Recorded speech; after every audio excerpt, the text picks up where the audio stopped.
Bueno, y ya le damos la bienvenida a ella, sí que se suma al programa a mediodías para hablar acerca del derecho preventivo y en esta oportunidad sobre si es posible constituir sociedades sin un emprendimiento. Para hablar sobre este tema, vamos a ya darle la bienvenida a la doctora Laura Poletti, abogada de Soluciones Preventivas Jurídicas, ¿sí? Soluciones Jurídicas Preventivas a través de su estudio jurídico, donde ustedes también a través del programa pueden canalizar cualquier duda, consulta o tema de interés que lo vamos a tratar de dilucidar en cada 15 días aquí en Mediodías. ¿Cómo estás, Laura? Bienvenida al programa. ¿Cómo andás? Bienvenida, ¿Bien? Muy bien. Bueno, continuando con el tema anterior, donde hablamos acerca de la diferencia entre ser empresario, entre ser emprendedor, entre ser artesano, ¿qué pasa cuando tenemos un emprendimiento, pero no somos únicos de ese emprendimiento, sino que queremos constituir o agregar o sumar socios? ¿Es posible hacerlo? Es posible hacerlo, claro que sí. La ley nos permite, eso es derecho comercial, digamos, puro. La ley nos permite, por un lado, como hablábamos los otros días, ser unipersonales, inscriptos o monotributo, o bien armar una sociedad con un otro. Y ahí tenemos distintas figuras, ¿no? Tenemos la ley, las que eran anteriormente sociedades de hecho, que hoy es sección cuarta de la Ley General de Sociedades, que ya están dentro de la ley y que tienen, digamos, una formalización, se puede hacer un contrato con el socio y empezamos a hacer sociedad de sección cuarta sin registrarla en ningún lado, empezando nada más por las cuestiones tributarias, pero siendo socios, digamos. Mirá qué bueno. Es un formato donde obviamente no pasamos a ser ni sociedad anónima ni sociedad de responsabilidad limitada, no tenemos denominación de tipo, sí somos sección cuarta, que serían las anteriores sociedades de hecho, o simples sociedades como se les llama ahora en la doctrina, digamos. Esas sociedades tienen la característica de que los socios se ponen de acuerdo. Es recomendable firmar un contrato, es recomendable prever un poquito de qué manera son las responsabilidades, quién representa a la sociedad y hasta dónde, ¿no? Ponerle algún tipo de condiciones a eso. Y por otro lado también el tema de la responsabilidad frente a terceros, siempre un tercero que contrata con una de esas sociedades de la sección cuarta, bueno, podrá o no ser más o menos exigente con los requisitos de pedirle el contrato y ver quién es realmente el que está facultado para comprarme el vehículo, para hacer esto, y si lo hace en nombre propio o en nombre de la sociedad, ¿no? Empiezan todos esos temas de representación en esas sociedades de la sección cuarta. Que no pasa lo mismo cuando yo, desde un primer emprendimiento de negocio, quiero armar una SRL con un otro, porque en la SRL ya es un tipo societario que está dentro de la ley de sociedades y donde hay cuotas partes, cada uno aporta capital, cada uno evalúa si es socio gerente o no, si se hace de manera conjunta o de manera indistinta esa representación de la sociedad y con quién contrato, ¿no?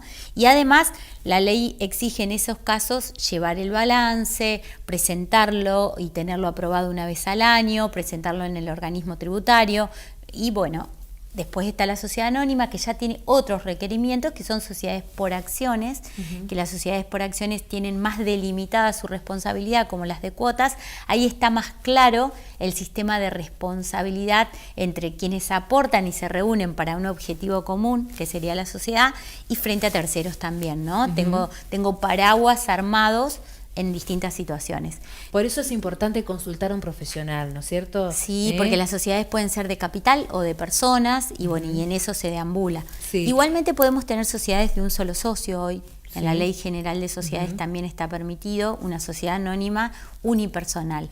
¿Por qué a veces cuesta tanto sostener las sociedades de una empresa, de un emprendimiento a lo largo del tiempo?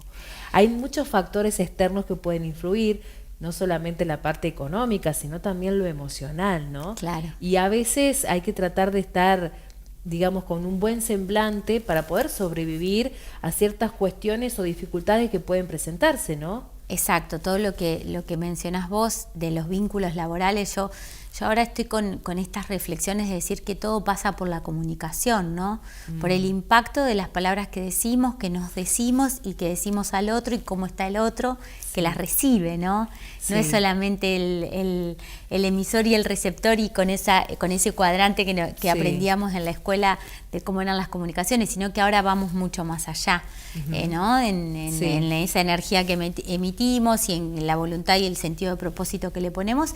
Y obviamente un vínculo de sociedad es como cualquier vínculo de pareja, de matrimonio, siempre digo. Sí. Si vos elegís tus socios, a veces pasa que en las familias o en las sociedades de familia el socio no viene por elección propia, sino que está ya determinado porque somos familia empresaria o empresa familiar. Entonces ahí también se dan estas cuestiones que hoy por hoy todos los que somos asesores de empresas de familia nos está pasando de que esas conversaciones difíciles, esas situaciones son las que más necesitan, digamos, diálogo, comunicación, tiempo, lleva mucho tiempo. Y ahí está actuando también el tema de justamente del derecho preventivo, ¿no? Que lo que busca es tratar de, la palabra lo dice, prevenir una situación conflictiva. Exactamente, es como anticiparme a... Entonces eso, si tenemos un buen protocolo escrito, un buen contrato escrito, que pasa en cualquier tipo de contratos o relaciones o vínculos, ¿no? Comerciales o laborales que podemos tener. Esto de tener, entender, firmarlo consciente, saber las consecuencias de una cuestión u otra. Y yo pienso que en una cuestión de empresarial, de familias, hay que respetar también las jerarquías, ¿no? Porque las nuevas generaciones vienen con otra impronta, pero también el tema de no sé, digo, de aquel papá o de aquel abuelo que comenzó sin todos estos conocimientos que hoy tenemos nosotros al alcance de la mano, y sin embargo, bueno, no se han equivocado en el camino. A mí me encanta esto de que hoy hablamos como de platos, ¿no? Vos que tenés el logo ahí que veo de Mediodías, vos tenés el plato propiedad, quién es el propietario, el plato familia, quién es en jerarquía familiar, y después en la empresa, que podríamos tener otro orden de jerarquías, ¿no? No necesariamente en todos van a coincidir, en algunos coinciden todos y en otros no. Entonces, de eso se habla cuando se habla del buen gobierno corporativo o del gobierno, o del gobierno familiar, y lo que es la empresa con la familia y cómo se nuclea. Por ejemplo, familia con empresa en el caso de que sean familias empresarias o mis socios sean miembros de la familia. Y cuando hablamos de sociedades, muchas veces surgen emprendimientos y las sociedades son con amigos, o en la mayoría de los casos. Y a veces hasta resulta, cuando hay ciertas diferencias que no se puede llegar a una solución, que esa amistad se termina. No el emprendimiento, sino que alguno de los dos sigue con ese emprendimiento, pero la otra persona hasta se han cortado vínculos, ¿no? Y no es sano tampoco, Laura. ¿Cuál es el kit de la cuestión para consultarte y para que vos como profesional puedas brindar tus herramientas para que esto no suceda? Y uno va en ese camino, ¿no? En decir, bueno, cómo gestionamos las emociones y cómo gestionamos, que es un aprendizaje de toda la vida, ¿no? Siempre. Y es parte de esto, ¿no? Sea en un vínculo familiar, porque también pasa con parejas que se han divorciado, que siguen en el negocio, digamos, como negocio como tal. Y eso también es como un camino de aprendizaje. Es posible el poder hacerlo, ¿no? Y yo creo que en la medida en que vamos creciendo, vamos siendo conscientes, vamos siendo más maduros en las decisiones que vamos tomando y sabiendo también esto de las consecuencias de las decisiones que tomo. Entonces, en la medida en que tomamos esas decisiones y seguimos adelante y sabemos que si tengo que poner en la balanza esto o aquello, o esto me hace bien y no me hace bien, y lo puedo manejar, comentarlo, compartirlo, es parte de los puntos que nosotros como profesionales tenemos que facilitar. Y de hecho esto ha pasado en la abogacía, que hoy estamos trabajando con psicólogos, con otras disciplinas, esto de la programación neurolingüística, porque mucho tiene que ver con esto, ¿no? En cómo comunicamos, cómo traducimos, cómo interpretamos una cláusula de un contrato, de qué manera y demás. Cómo romper también en una situación que a lo mejor te debe haber tocado como profesional, de estar en tu estudio jurídico, de poder charlar con ambas partes y que ninguno de los dos se hable, ¿no? Ya sea familia, ya sea amigos, y bueno, y tratar de buscar la manera de que a través de este lenguaje y de todo lo que significa las emociones y todo lo nuevo que se viene en materia de derecho también, porque todos permanentemente estamos hablando, poder justamente llegar a buen puerto para ambas partes, ¿no? Siempre digo que puede ser lo más económicamente viable o sano también a veces el acompañar de este buen diálogo, ¿no? Muchas veces pasa eso. Pero justo los otros días discutíamos... El poder de la escucha también, Laura. El poder de la escucha, esto de la regla de las mayorías versus el consenso, poder entender lo que significa llegar al consenso por algo, porque yo puedo no estar de acuerdo, pero si vos me diste los fundamentos, porque tal vez si somos socias voy a ceder ante tu punto de vista y voy a acceder a que llevemos adelante esa cuestión por consenso. Pude no haber estado de acuerdo, no es que me convenciste, sino que es que me diste tus fundamentos y dije, bueno, vamos por ahí porque entendí que este era el punto de equilibrio y vamos por ahí, ¿no? Entonces, eso es distinto a una regla de mayorías cuando la decisión está, por ejemplo, por un estatuto, es decir, si somos tantos directores, 4 contra 3, ¿quién vota? Bueno, ganamos la mayoría, la minoría, y ahí sucede que si hay mayoría, se lleva adelante el punto de vista de la mayoría y la minoría queda como sin ser escuchada o sin ser interpretada. Entonces, a veces hay que ver de qué manera y tener muy claro si en la sociedad voy por mayorías o voy a tratar de ir por el consenso. Y acordarlo eso previamente, ¿no? Para lograr acuerdos, ¿siempre hay una parte que pierde y otra que gana o se pierde y se gana? Y ahora estamos hablando, y en derecho también, del ganar-ganar.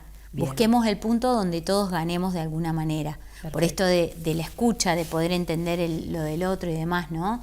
Obviamente que si vamos a una sentencia judicial siempre hay una condena o a alguien, o hay una corresponsabilidad o hay alguna cuestión o hay un equilibrio, pero ahí hay un tercero que viene y te dice para qué lado va la balanza acá, digamos, que es distinto lo que uno plantea en esto de preventivo, decir, bueno, acordémoslo y que la autonomía de la voluntad de las partes y la autogestión sea la que llegue a algún consenso para no llegar a la situación de que sea un tercero en un estrado judicial que me diga quién tiene la razón. Perfecto.